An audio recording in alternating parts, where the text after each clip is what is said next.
And we're live. Welcome to the 18th edition of Open Source Block Explorers now. We actually have all sorts of open source block explorers now, so it's really nice. With me right now is Emil, one of the creator of Polkascan. Emil, you want to introduce yourself? Hi, good to see you again, Griff. It's been a while since conference season, and I wasn't on the call before. So my name is Emil. I work on the Polkascan project. Basically, we used to build EVM block explorers, but we pivoted a bit towards the Polkadot and Substrate ecosystem, which is very promising in our opinion. And I'm happy to talk about that. Yeah, I'm curious about, like, oh hey, Johannes. Hello. Right on time, man. Yeah, I just thought I just saw your message and I finished another call and I thought, hey, I'm gonna join this. Yeah, that's perfect, man. Do you want to introduce yourself? Sure. So, my name is Johannes. I've been working at the Alethio project for 1.5 years. Maybe you've heard of it. We've done analyses on the network. We are building stuff, and we have recently released our first open source block explorer, which is a very simple one, but extensible, and we hope pleasing to the eye too. Nice. Yeah. Good. Have you guys seen it? Good to see you, Johannes, and you should be really proud of what you achieved with the Alethio team. It looks really good, and of course, everyone in this channel has been following your team for quite a while and been pushing you to get involved in this channel as well. So it's good to see you on the channel now. Thanks. Good to see you guys too. Yeah, man. I remember you from back in the DAO days. You did a lot of data analysis on. Wrote some really interesting articles that I remember enjoying reading. That's what got me hooked, and that's what actually I think really some of us are looking back to, right? I'm not the only one who got hooked on analytics and presenting blockchain data, which is what block explorers do at that time, because we really had deficits at that time about it. No one knew what was going on. People were just clicking through Etherscan to try and follow the DAO transactions and try to understand the scheme, and it was fun, but not a good user experience. Yeah, you brought a lot of info back then, but hey, we don't really have a strong agenda. Maybe one of you guys could introduce. I know Alethio just came out with some really cool stuff. I don't know if you want to talk about it. Sure, I can. So we have done a couple of releases over the last weeks. There is something you could even say is also a block explorer, but it is a linked data explorer. The data, like our ETL pipeline, which basically all block explorer have in some form, is one based on a graph approach, where this model of this ontology, we call it, for the Ethereum ontology, for Ethereum, defines how the graph is structured. The model is called Ethon, and we connect to a node. We take the data from the node, like everyone else does, or most do it that way. And then we transform it first into this meta model. And from there, it goes into databases and places where we can use it for a block explorer. And if you just have this meta model, this populated in-between data set, the graph that represents Ethereum, you can build very easily a block explorer that just traverses the graph. It doesn't do anything else. It just traverses the graph. Probably you guys haven't seen it because we haven't really advertised it so much, but I think it's worth a look because it is a block explorer, and it looks, I like it really, actually. I would love to hear what you guys think of it. I'm going to paste the link in the window here, in the chat, I mean. Yeah, and hey, if you want, you could share screen too. It's linked data.io/explore. Yeah. All right, let's do that. Let me see if I can manage. Yeah, like share your screen so we can look at what you're looking at, right? Yeah, exactly. Yeah, I'll do that. Okay, here's the screen share. All right. So, can you guys see my screen now? Yeah. Okay. Sure I'm thing. gonna start with the link data website here. Okay, so basically this is just a place where you can run queries on Ethereum data and where you can download Ethereum data in the format that I just described. This format based on Ethon, which shows the Ethereum network as the Ethereum blockchain, is what I wanted to say, as a graph, right? So you have 19 billion facts about Ethereum that make up this graph. There are example queries over here. For example, describe the Genesis block, describe a certain transaction, describe an account. You can imagine that by combining these queries, you could, of course, also build a block explorer. You just use the information in this as for displaying the pages of the views of the block explorer. This one is a bit more interesting. It sums up the ether sent in a certain block, but I'm not going to show you this query interface. What I want to show you is this block explorer thing, right? So, okay, I have one more query here. Maybe it makes you want to look more into it. This one just lists ERC20 transfers, which are also included in that graph. But the block explorer one is over here. You click on tools, you go on block explorer, and now what you have is for each of the artifacts of Ethereum, be it a block, a transaction, a log entry. A log entry would be what we know as logs in Etherscan or in the Solidity terminology, or anything else, anything that makes up the Ethereum blockchain has a URI in this graph. A URI like HTTP : / and then some URI that defines a unique identifier for that artifact. This is true, for example, for transactions. The transaction with this hash, 0xb and something, has a unique identifier in our model. It is a bit obfuscated here because it has this abbreviated form where you have ethon : but if you hover over it, you see that it's actually http ethereum.ethstats.io and then tx_ and then the hash. So this is a unique identifier for that transaction. And it's what you call in linked data dereferenceable. So when I click on this link, I actually get a representation of this blockchain artifact.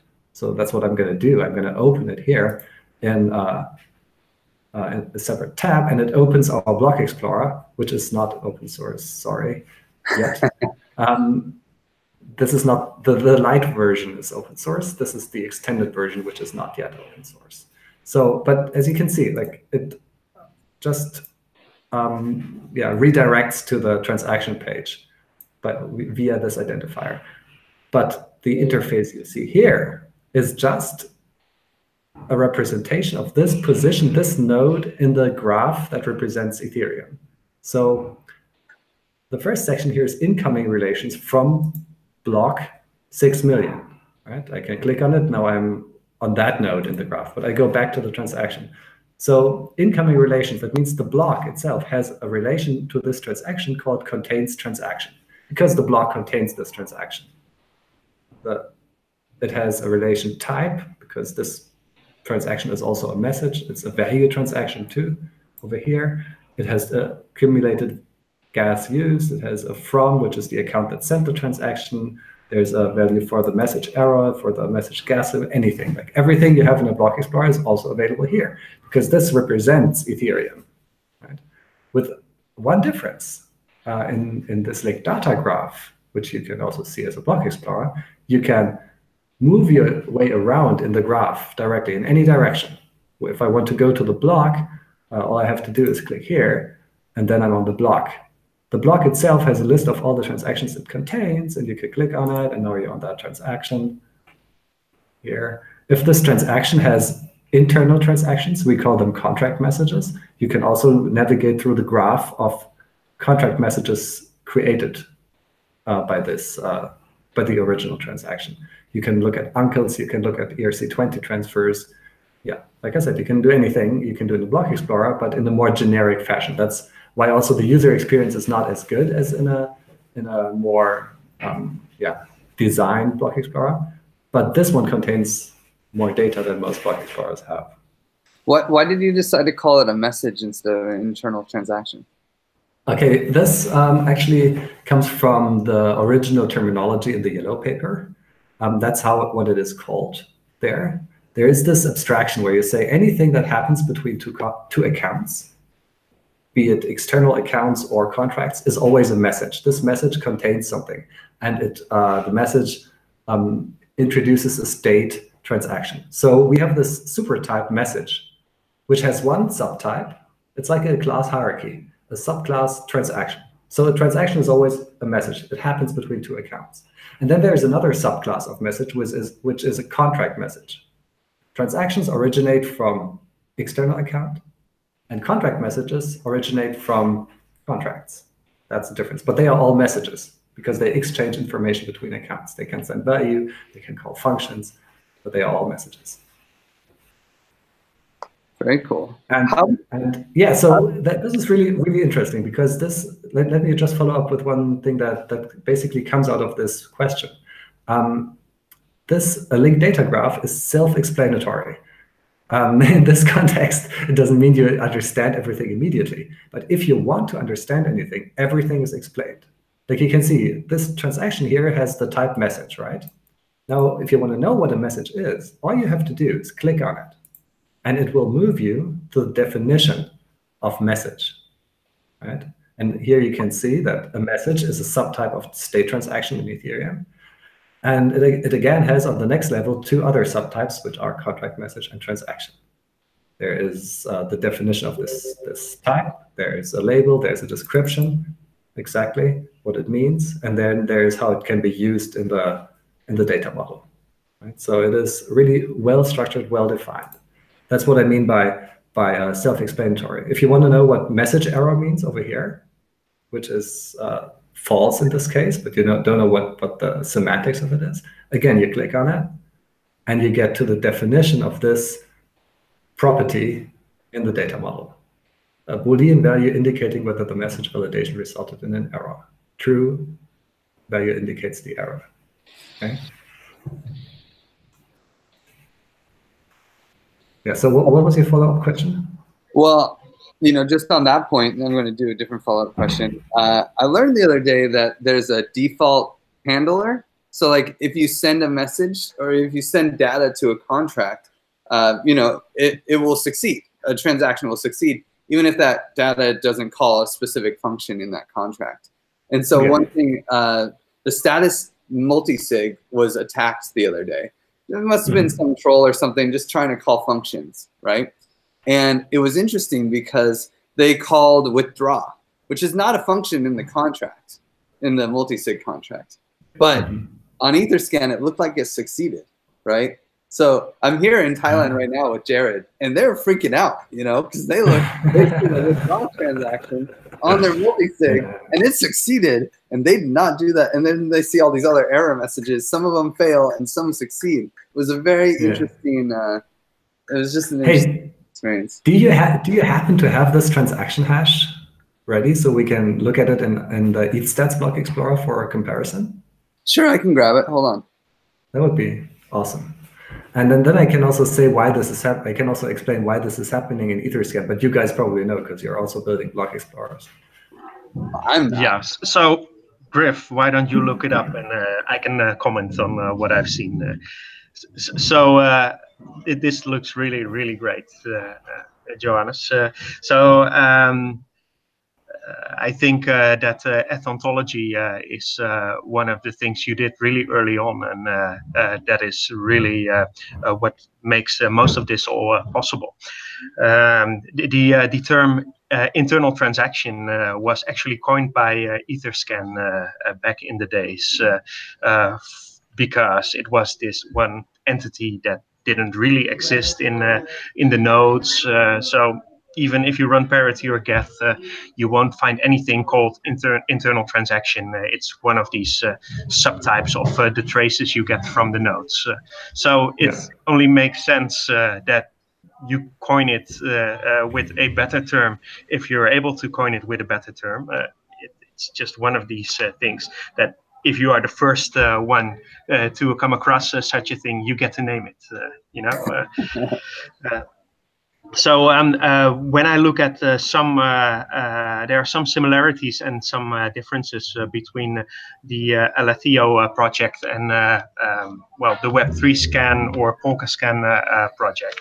So when I look at similarities, of course, with all these large database type explorers, you get into some sort of ETL process. I think a difference there is that what I hear is that you're using a graph database backend, whereas we are using a a very generalized relational database backend. But the similarity again here is that we also use a two-step process.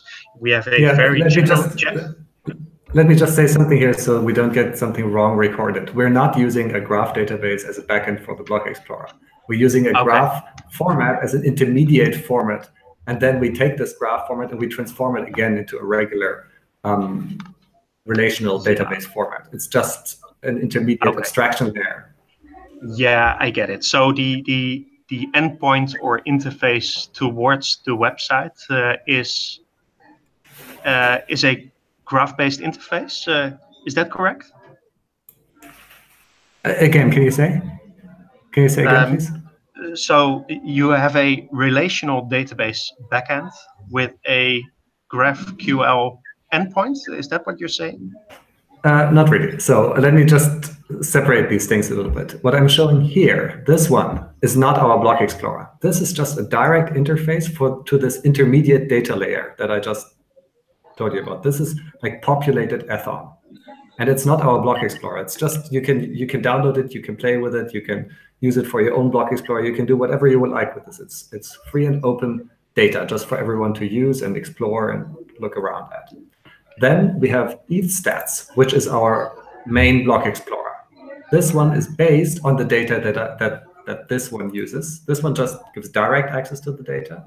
This one takes this data and puts it into a relational database model and does some analytics on it. For example, like when you go to the transaction in some block, you'll see things like a graph view, you see decoded input data, you see gas used by transactions, accounts have a portfolio and of tokens, and these kinds of things happen. And they are not directly available in the intermediate data model, right? So those are two different things. There's this linked data graph, which is available to everyone to download and explore in this very simple Block Explorer. And then there is this other format that is just a regular relational database model in between, derived from the graph. But this intermediate graph layer that we have allows us to adopt this to any blockchain, to any it gives us a meta layer between the nodes and the Block Explorer. That's basically what it does, an abstraction. Yeah. But those are two different things. And then the third thing why I'm even in this call is because we also have a light version of EthStats. It's this one. It's light.ethstats.io, which is an open source Block Explorer.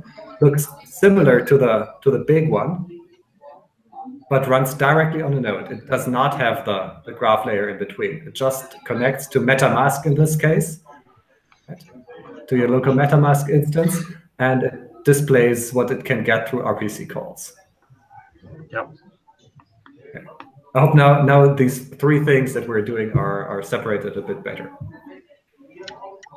Yeah. So I get it. So I think then the similarity still is that we, just as you harvest a lot of data from the nodes with your advanced Explorer, put that in a sort of meta layer, which allows you to quickly deploy to all sorts of tailored, targeted applications, such as a Block Explorer. Am I correct? Yeah, that's correct. Yeah. So okay, do we? No, go ahead. I just saw that the transaction hash was posted. Do we want to look at it now? Yeah, sure. All right, then let's call it in this linked data. Let's go to it in this linked data view of the Ethereum graph. Okay, no, this is so that's short. Actually the account address. Yeah, I did a link to the account so that you could see all the different failed transactions. But then the 0x47 EA is the transaction hash. I just put this in manually here, right? So. Okay, this is the transaction in the F1 graph format, right? So it has all these things. It doesn't have any contract messages, right? That's visible. When I click on this, it moves to the ETH stats block explorer that we just released softly the other day. Okay, and here you can see it has this input data that we don't decode in our case. Let's see how it looks on. Yeah, you can click that Etherscan link.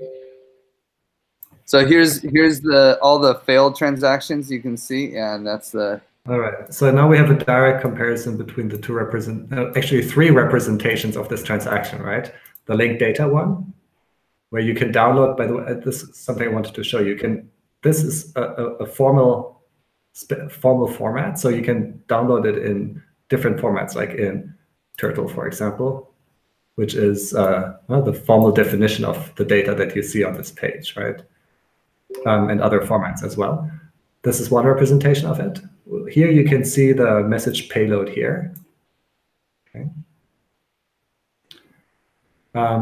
Then there is Etherscan. It takes this, and because it takes all of the method, all of the first four bytes that it can identify and displays the function, whether or not code was actually executed, it will always show this.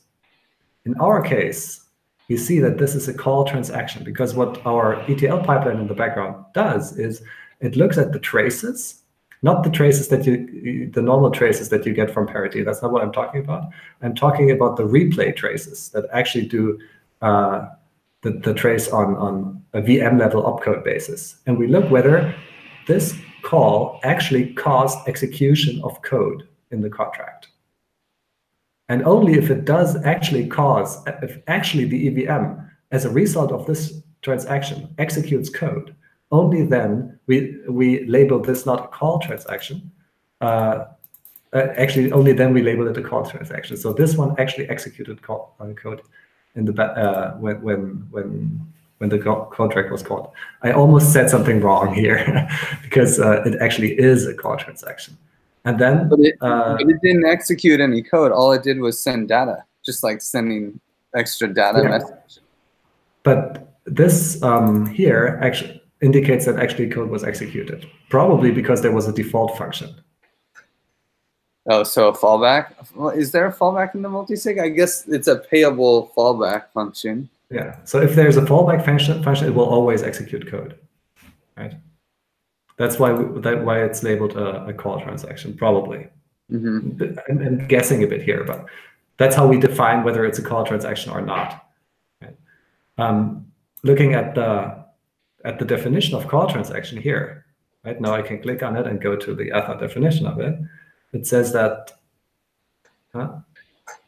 this is a subtype of transaction, and there are other subtypes of transactions. If it had not executed code, it would have been a value transaction. So since it was categorized by our block explorer as a call transaction, I'm pretty sure this works correctly and code was actually executed. But we don't decode the input data, and I'm afraid this is due to the fact that we don't have the function 4-byte code in our database. Maybe. Yeah. I'm not 100% sure here. Speaking of your database, how big is it? Like, it's got to be huge, right? You mean with all the?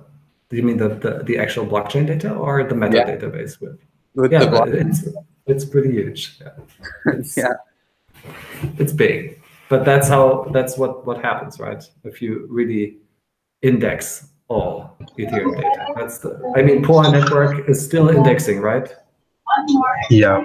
So our database for Ethereum mainnet alone is about 6 terabytes, and it doesn't really even cover some of the more advanced token indexes we can imagine.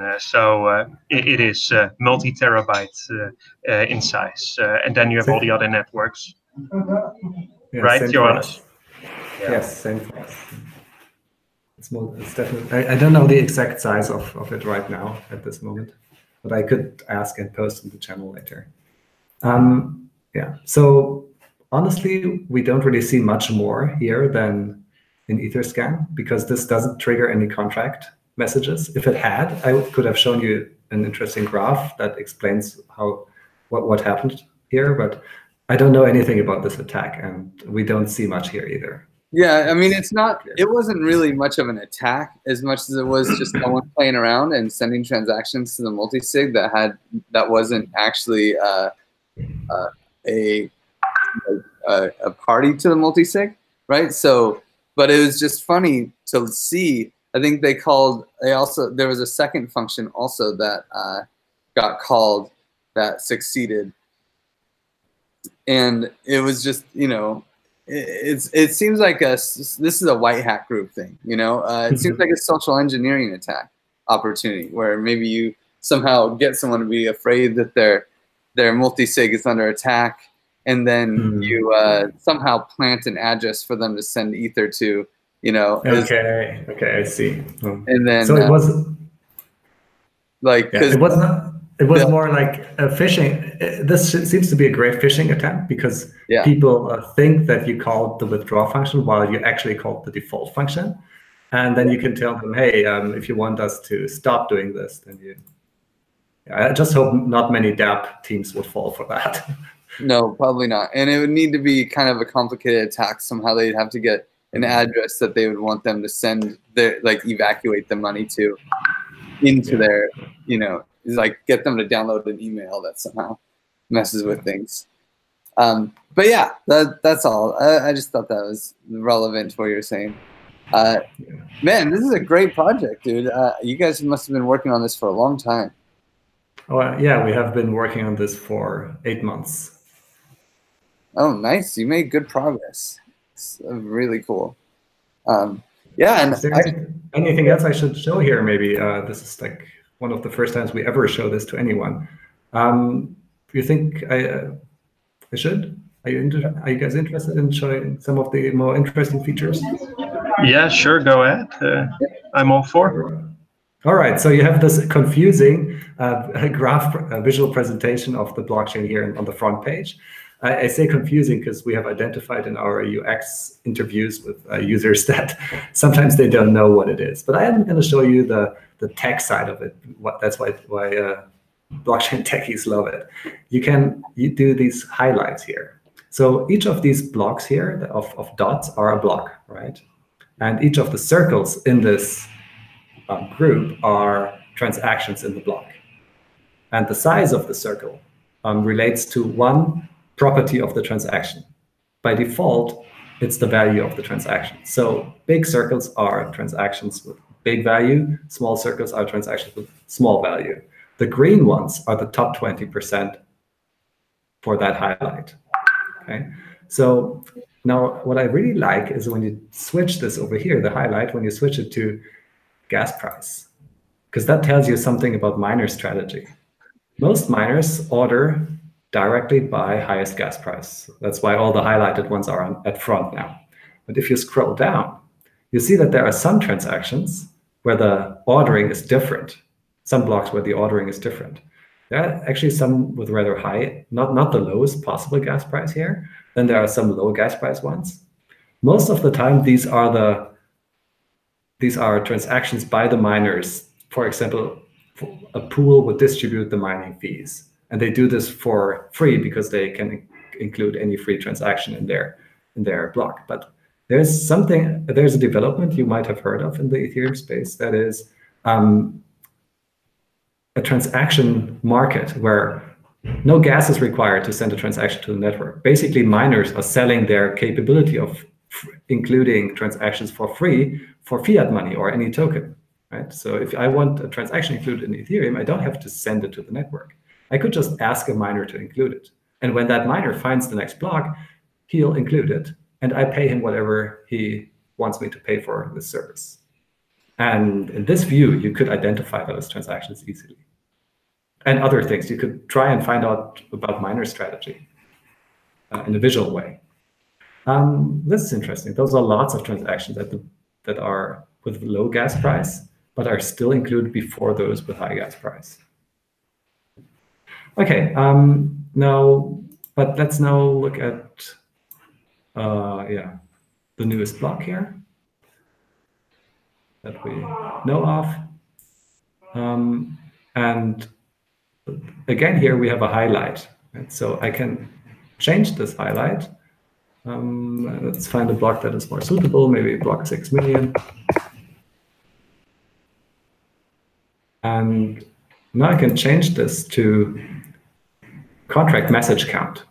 Now the highlighted transactions here are those that have the largest tree of contract messages they call. So they call a contract, and this contract calls another contract, which calls another contract, and so on. And those that have the most of these resulting internal transactions, as we call, say, contract messages, those are here in are green here. So I can click on those, and they will have the most interesting contract message graph here. Wow, the layouting is not optimal, but we can see that that this transaction triggers this contract message, and so on. And down here, there's even a deeper tree. This contract message is triggered by calling the contract. Again, this one, and this one, and this one. So this really is a tree of messages that are caused. And especially if you have an attack, it's really interesting to look at this. There are two other types of graphs here. One is an account interaction graph. Now you don't see any messages, you only see accounts. Those are all the accounts involved in the activity caused by the initial transaction, right? And how they interact with each other. This account interacts with this with this. And in between here, there's the message between those two accounts. And in the third view, you have all of that. You have the initial account, which sends this transaction to this account, and then all the craziness happens, right? So you can either show only messages, only accounts, or both. We're improving this, by the way. The layouting is not optimal yet, but we have good ideas on how to improve this. Okay, I'm not going to continue too much here. There's other stuff to show that I don't want to drag this. Yeah, this is really cool. I think you are ahead of the curve when it comes to UI and actually finding new ways to visualizing all that data that we are very much aware of in this channel, of course. But the UI stuff, that's really next level. So that's really, really cool. Thanks. But by the way, I really like POA as well. When I saw that Block Explorer, I saw that is already a magnitude better than Etherscan. But better is of course relative, right? Etherscan does certain things very well, and POA does certain things very well. And we're trying to find another niche to do other things very well. And if you try to make a Block Explorer that covers all user expectations, you'll end up with a mess. So there will be differentiation in the target groups and what you want to achieve with a Block Explorer. I think that is important. I agree. I agree, and I think that's something I learned in the past half year in actively participating in this channel, that each and every project has its own specialization and niche, and that we're not all trying to do the same thing, which is a good thing in my opinion. Okay. I'm really sorry that I have to drop out of this call, because I just did this on very short decision to join the call, and people are trying to convince me to join the other call, which I promised to do. So please excuse me leaving. Let's continue this in the chat and on the next call. Okay? Yeah, we'll see you in the chat. Sure thing. Thanks for having me. Bye-bye. Well, now we can get back to what we were going to talk about. So how's it? You just came in and came out just like that. Yeah. Well, that's great, right? He told the story. Yeah, and it's really interesting what they're doing. So yeah, just like I said. Yeah, man. And what are you up to these days? It's been a while. I'm sure you got some progress in Polkascan. Yeah, so we made that pivot to Polkascan and the substrate ecosystem. It is interesting and a really promising project. And we have our reasons, of course, for making that pivot. Because we really started with the generalized Ethereum virtual machine multi-chain explorer, which was Web3 scan. We learned hard to position ourselves in a kind of mature ecosystem that the Ethereum ecosystem is. So that is one part of making that pivot towards the Polkadot ecosystem. It also allows us to really align our roadmap with well, the key development roadmap of both Parity Technologies and the Web3 Foundation, and to really get into all the technical discussions from day one and to follow that, which allows us, well, one, to position ourselves, but also, you know, to be very aware of all the trade-offs that are being made early on, what to expect and what not, and how to get really good support from both Parity Technologies, the developers, and Web3 Foundation in their role as a steward of the Polkadot ecosystem. So we released a Medium article yesterday on the Web3 Foundation Medium blog.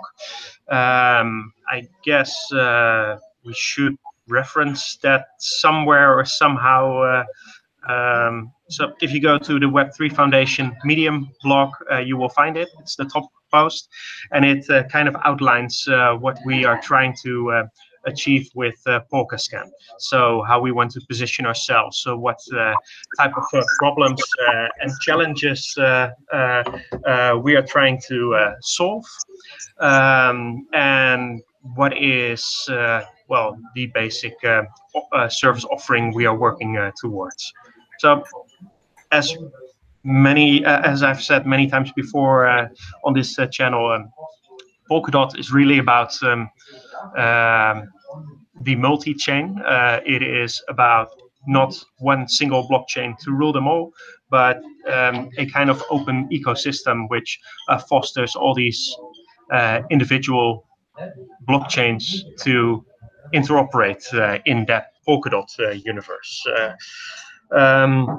So what we try to do from day one with our project is to provide a block explorer that actually takes that multi-chain notion or assumption into account from day one.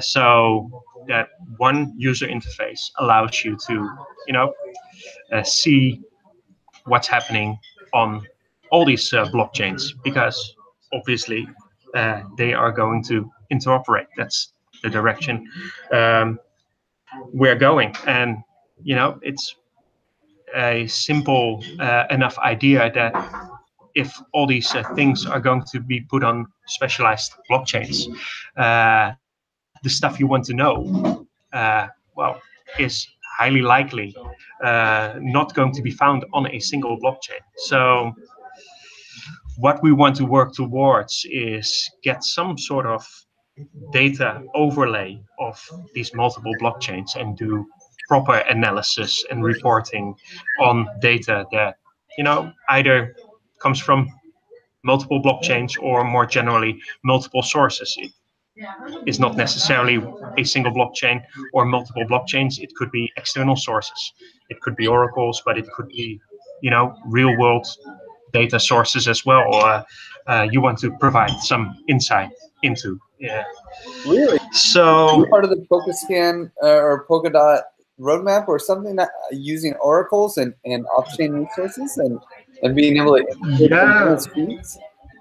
Well, on the Web3 Foundation blog, that's not the.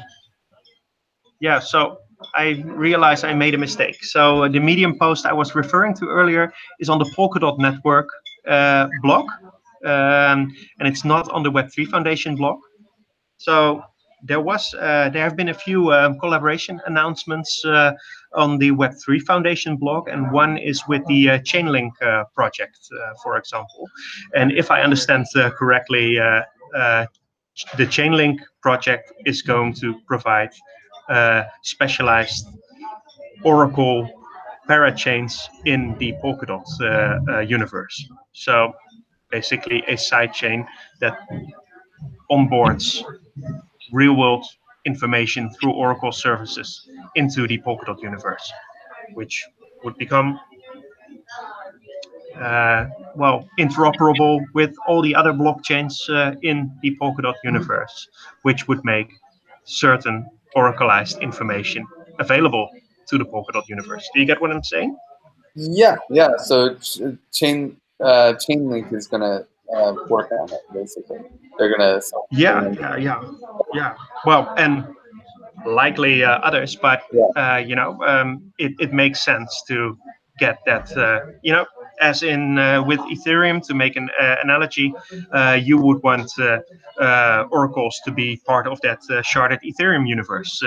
Likewise, you would want oracles to be part of the Polkadot parachain universe. Do you see these as two different universes, or I mean, I assume they'll just be bridged together, right? Yeah, no doubt, and you know, in in all the specifications of Polkadot, there is a kind of distinction between bridge chains and parachains, and basically, if I understand correctly, parachains are chains that are built on Substrate, the development framework that Parity uses to develop Polkadot, and that allows to delegate the security to the Polkadot relay chain. So, and because in such a case you would share a finality, it is really easy and straightforward, if I understand correctly, to interoperate between these chains. With Ethereum, which has its own security, or any other proof of work chain, or any other chain that has its own security token or security model, you would not necessarily share a finality. And with proof of work, there is no real finality ever. It's a, you know, a probabilistic finality. So that makes it hard to interoperate between these chains, because you never know for sure whether a transaction will be rolled back or not on a chain that does not share the same finality. Do you get that? Yeah, yeah, that makes sense. But I mean, yeah. And if basically, if you know, there's a switch to you know, Casper and some finality, then it's like if they're bridged together, you end up having the weakest link is like finality. Yeah, so that would having the Shesper specification or the Ethereum 2 specification or that network running, that would make it easier to make some sort of interoperability possible. But I guess it's easier if it's all built on Substrate and in that Polkadot universe, because the finality is actually aligned between chains. Yeah. What? I'm really excited to see how this is all going together, because right now they have, I mean, they're not fully live right now, but like Polkadot, it's kind of a test net running, or what's the status right now? Yes, so the ETA for the mainnet launch is about 12 months from now. So the end of 2019, I believe, is the target for having the Polkadot relay chain up and running. That said, you know, as with the early days with Ethereum, there is being iteration through several proof of concepts, which provide subsequent features like the the finality algorithms, like the interoperability features.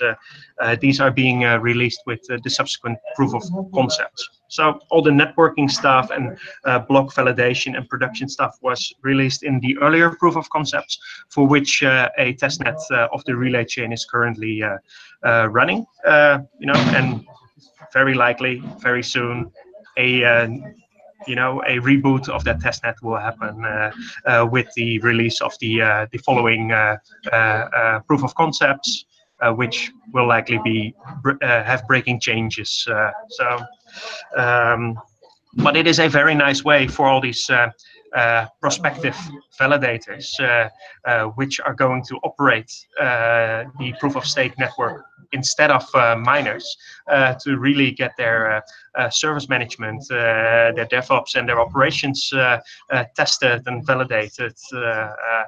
There is a year of experience to gain at this point, and this is one of the major activities that's happening on the Riot channels. For everyone to get involved as a validator or as a nominator to figure out how that exactly works and how to optimize that. I'm sure they're keeping you on your toes too, right? Like, I'm sure that you're slowly iterating or quickly iterating. Yeah. I mean, I can't imagine needing to make a block explorer that manages all the different types of blockchains that you will see in Substrate. It's quite the task, man. How big is your team these days? We are just with 2 team members at this point, and most of the Explorer I built myself, and some of the other team member is focusing on something else. We are working on recruiting a team. That was one of the results of our tour towards Web3 Foundation, Web3 Summit, and DEF CON, of course, to talk to lots of people and to secure some sort of funding that allows for building a team. And then we have about 12 months to actually start delivering something, and everything we're doing so far is just proving that we are able to do this, that we are able to manage this, and that we show some meaningful and useful results towards the companies, Substrate implementers, and the community in the Polkadot ecosystem. Well, I mean, I think you've been doing it. I've seen Polkascan evolve, and I'm sure, and you make it look so nice, man. I can't believe it's just you guys. You must have you have a very interesting data mindset and designer mindset, because not very many people bridge both of those. Yeah, well, the key is, I guess, to be able to put on the hat of the entrepreneur, and put on the hat of the researcher, and put on the hat of the developer. And to some extent, I'm capable of doing that. But in the end, I will need a team to actually deliver on basically what have been prototypes so far. If you want to build a business, you need to have a team, because that goes beyond my own skills and capabilities, and you shouldn't have that responsibility by yourself. Of course. I mean, the thing is, you just make it look so pretty. I just gotta hand it to you. It's a beautiful block explorer. It's just enjoyable to look at. On top of tackling quite the technological feat. But yeah, we should call it. It's been almost an hour, so so we'll continue another time, right? Yeah. It's always a pleasure to see you. I hope you enjoy the sun. Take it easy, okay? Yeah. Hey, thanks a lot, man. Great call. Talk to you soon. See ya.